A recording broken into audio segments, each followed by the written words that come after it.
تمام اولین اور آخرین کی طرف انا نبی الانبیاء، میں نبیوں کا بھی نبی ہوں، پچھلے نبیوں کے بھی نبی اور آنے والوں کے بھی نبی، انا سید ولد آدم یوم القیامت ولا فخر، اور میں ساری دنیا کے انسانوں کا سردار ہوں گا قیامت کے دن، اور فخر سے نہیں فرما رہے، اللہ کے حکم سے فرما رہے ہیں۔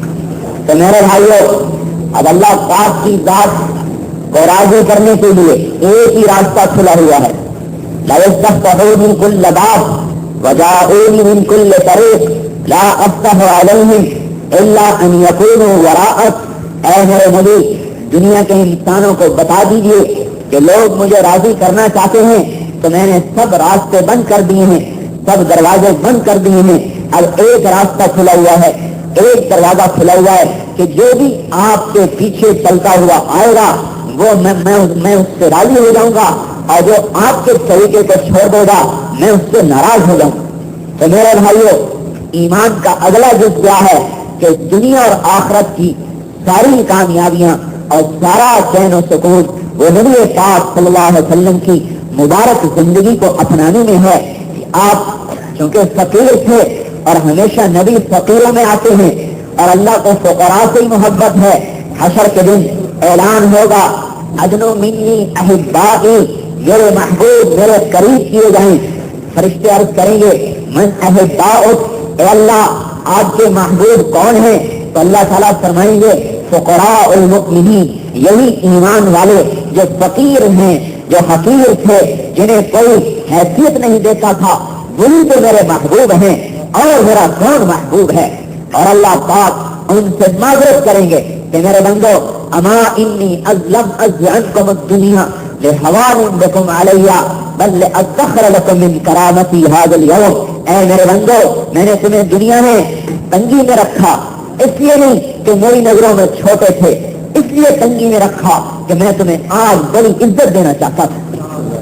تو نبی چونکہ فقراء ہوتے ہیں، اکثر فقیروں میں آئے تو بڑے لوگ مانتے ہوئے گھبراتے ہیں، اس کے پیچھے چلیں گے تو اگلی بھی ہاتھ سے جائے گی اور اگلی بھی ہاتھ سے نکل جائے گی، ہم بھی فقیر ہو جائیں گے جیسے یہ فقیر ہے۔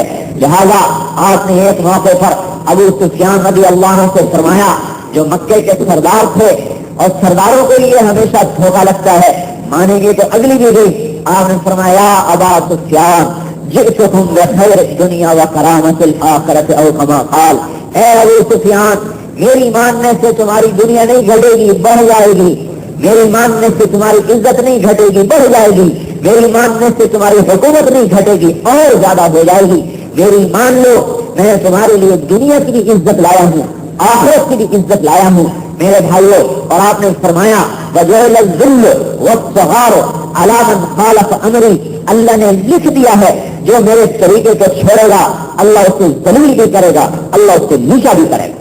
عزت نہیں آ سکتی اور کامیابی نہیں مل سکتی جب تک ہمارے اندر حضرت محمد مصطفیٰ صلی اللہ علیہ وسلم کی مبارک زندگی میں داخل ہو جائے۔ اور میرے بھائیو، ایک آدمی آپ کی زندگی کو اپنائے گا اللہ اس سے محبوب بنائے گا، ایک مجموعہ اپنائے گا اللہ ان سے راضی ہو جائے گا۔ اگر پوری دنیا کے انسان حضور صلی اللہ علیہ وسلم کی زندگی کو اپنا لیں تو اللہ پاک سب سے راضی ہو جائے گا۔ ما یفعل اللہ بعذابکم ان شکرتم وآمنتم وکان اللہ شاکرا علیما، میں تمہیں عذاب دے کے کیا خوش ہو جاؤں گا اگر تم ایمان لے آؤ اور اگر تم میرے شکر گزار بن جاؤ تو تمہارا اس میں نفع ہے، میں عذاب دے کے تمہیں کیا کروں گا، ایمان والے بنو، اعمال والے بنو۔ لہذا میرے بھائیو، کامل ایمان کیا ہے کہ اللہ کی بادشاہی کو تسلیم کر کے حضرت محمد مصطفیٰ صلی اللہ تعالی علیہ وسلم کی لائی ہوئی مبارک زندگی میں اپنے آپ کو ڈھال لینا، ہر سنت اللہ کے قریب کرتی ہے اور ہر سنت کا خلاف اللہ تعالیٰ سے دور کر دیتا ہے۔ میرے بھائیو، ایک اسٹوڈنٹ پڑھ رہا ہے، ایک ایک نمبر اس کو کامیابی کے قریب کرتا ہے اور ایک ایک نمبر کا گھٹنا اس کو ناکامی کے قریب کرتا ہے، اور بعض اوقات ایک نمبر سے پاس ہوتا ہے، ایک نمبر سے فیل ہوتا ہے۔ میرے بھائیو، ہر سنت اللہ کے قریب کرتی چلی جاتی ہے اور ہر خلاف سنت اللہ سے دور کرتا چلا جاتا ہے، اور بعض اوقات ایک سنت جنت میں لے جائے گی اور ایک سنت کا چھوڑنا جہنم میں ڈال دے گی۔ ایسے میرے بھائیوں ایک سنت بھی معمولی نہیں ہے میرے نبی کی. ایک طالب علم ساری رات ایک نمبر کے حاصل کرنے کے لیے اپنی پوری جان لگا دیتا ہے. آدھے نمبر سے پاس اور فیل کے فیصلے ہوتے ہیں. اسی طرح حشر کے دن ایک ایک سنت نبی کی پر کامیابی اور ناکامی کے فیصلے ہوں گے. ایک سنت اس کی وزن کو بڑھا دے گی اور ایک سنت نکل کر اس کے وزن گھٹا دے گی. اس وقت کہے گا یا لیتنی اتخذت مع الرسول سبیلا یا ویلتا لیتنی لم اتخذ فلانا خلیلا. ہائے میں نبی کی مان لیتا اور نبی کے قرض میں ڈھل جاتا اور میں دوست کی نہ مانتا, قوم کی نہ مانتا, برادری کی نہ مانتا. میرے بھائیوں عزت والا وہ ہے جو اللہ کی مانے جس طرز پر محمد مصطفیٰ صلی اللہ علیہ وسلم کے مبارک طرز پر. میرے محترم بھائیوں اور دوستو, ہر نبی اپنی امت کو ایک چیز دے کر گیا. ہمارے نبی پاک صلی اللہ علیہ وسلم ہمیں دو چیزیں دے کر گئے. ہر نبی کے بعد نبی آتا تھا, ہر نبی اپنی قوم کو ایک بات کہہ جاتا تھا, ان اعبدوا اللہ واتقوہ واطیعون, کہ اے میری قوم اللہ کی اطاعت کرو, میرے طریقے پر زندگی گزارو. ہر نبی اپنی قوم کو یہ ایک چیز دے کر جاتا تھا اور ان کے لیے کامیابی تک پہنچنے کے لیے اتنی ہی بات کافی ہوتی تھی. ہمارے نبی پاک صلی اللہ علیہ وسلم ہمیں دو چیزیں دے کر گئے کہ اے میری امت, یہ میری زندگی ہے, اس کو اپنا کے چلو, اس کے مطابق ڈھل کے چلو, اور اب میں آخری نبی ہوں, میرے بعد کوئی نبی نہیں, لہذا میرے پیغام کو آگے پہنچاؤ. ہر امت اپنے نبی سے ایک بات لیتی تھی, ہم نے اپنے نبی سے دو باتیں لی ہیں.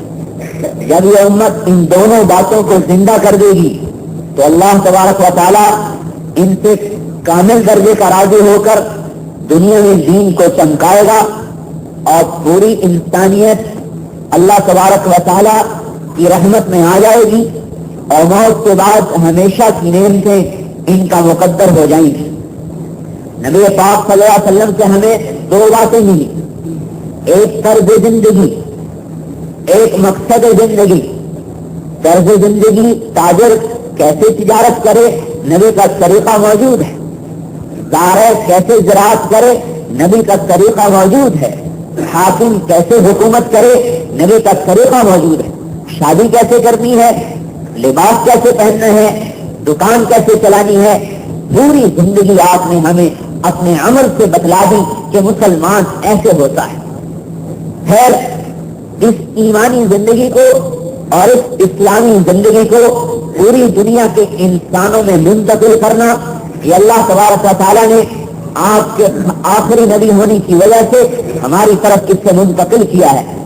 اب میرے بھائیوں, ہمارا دن کا یہ وقت ہے یہ حضور صلی اللہ علیہ وسلم کے دن کے مشابہ ہو جائے اور ہماری رات نبی پاک صلی اللہ علیہ وسلم کی رات کے مشابہ ہو جائے. پھر ہم جنگل میں بھی بیٹھ جائیں گے تو اللہ پاک وہیں عزت دے دے گا, غار میں ہوں گے اللہ وہیں زندگی کے سامان پیدا کر دے گا اور اللہ تبارک و تعالیٰ ہلاکت کے نقشوں میں زندگی نکال دے گا, ذلت میں سے عزت لائے گا, ناکامیوں میں سے کامیابیاں لائے گا, کچھ نہیں ہوگا, سب کچھ کر دے گا. آپ کی رات کیسے گزرتی تھی؟ یا ایھا المزمل قم اللیل الا قلیلا نصفہ او انقص منہ قلیلا او زد علیہ ورتل القرآن ترتیلا. یہ آپ کی رات کا نقشہ اللہ نے کھینچا ہے. فمن اللیل فاسجد لہ وسبحہ لیلا طویلا فمن اللیل فتہجد بہ نافلۃ لک عسیٰ ان یبعثک ربک مقاما محمودا. اللہ تبارک و تعالیٰ نے بتلایا ہے کہ ہمارا نبی رات کیسے گزارتا تھا. اے چادر والے, ساری رات نہ سو, کچھ وقت مجھ سے باتیں بھی کر. فَإِذَا فَرَغْتَ فَانْصَبْ وَإِلَىٰ رَبِّكَ فَارْغَب. کام سے فارغ ہو کر مصلی پہ کھڑا ہو جا. لوگ سو گئے تو مصلی پہ آ جا, لوگ نیند کے مزے لیں تو نماز کا مزہ لے. اس لیے آپ نے فرمایا جعلت قرۃ عینی فی الصلاۃ, میری آنکھوں کی ٹھنڈک نماز میں. نبی پاک صلی اللہ علیہ وسلم کی رات کو اللہ پاک نے بیان کیا کہ ہمارے نبی رات کیسے گزارتے تھے. سوتے بھی تھے, جاگتے بھی تھے. رات کو اللہ کے سامنے کھڑے ہوتے تھے, اور اللہ کے سامنے روتے تھے. ساری گاڑی آنکھوں سے تر, سارا گریبان آنکھوں سے تر, زمین پہ سر رکھا, ساری زمین آپ کی آنکھوں سے تر ہو جاتی تھی. لوگ سو رہے ہیں اور آپ جاگ رہے ہیں. ہماری رات میرے بھائیوں نبی کی رات کے مشابہ ہو جائے. صحابہ نے اپنی رات کو نبی کی رات سے مشابہ کیا. اللہ تعالیٰ نے خوش ہو کر ان کا قرآن میں تذکرہ کیا. تتجافى جنوبهم عن المضاجع يدعون ربهم خوفا وطمعا ومما رزقناهم ينفقون وكانوا قليلا من الليل ما يهجعون وبالأسحار هم يستغفرون. محمد رسول الله والذين معه أشداء على الكفار رحماء بينهم تراهم ركعا سجدا. اللہ تعالیٰ نے وہ لوگ جو کل تک 360 کے پجاری تھے, جب انہوں نے اپنی زندگی کو محمد مصطفیٰ صلی اللہ علیہ وسلم کے سانچے میں ڈھالا تو قرآن اللہ کی کتاب ان کے تذکروں سے آزاد ہو گئی. یہ وہ ہیں میرے بندے جن کے پہلو ان کے بستروں سے جدا ہو جاتے ہیں, اور یہ وہ ہیں میرے بندے جو رات کو بہت تھوڑا سوتے ہیں اور پھر استغفار کرتے ہیں. اور یہ وہ ہیں میرے بندے جو دیکھے گا کبھی سجدے میں کبھی رکوع میں یبتغون فضلا من اللہ ورضوانا, اور یہ کوئی ریاکاری کی وجہ سے نہیں ہے, مجھے راضی کرنے کے لیے یہ سارا کچھ کرتے ہیں. نماز پڑھنی آ جائے اور مسجد کا شوق لگ جائے, نماز ایسی بن جائے. حضرت ابو ریحانہ رضی اللہ تعالی عنہ سفر سے واپس آئے.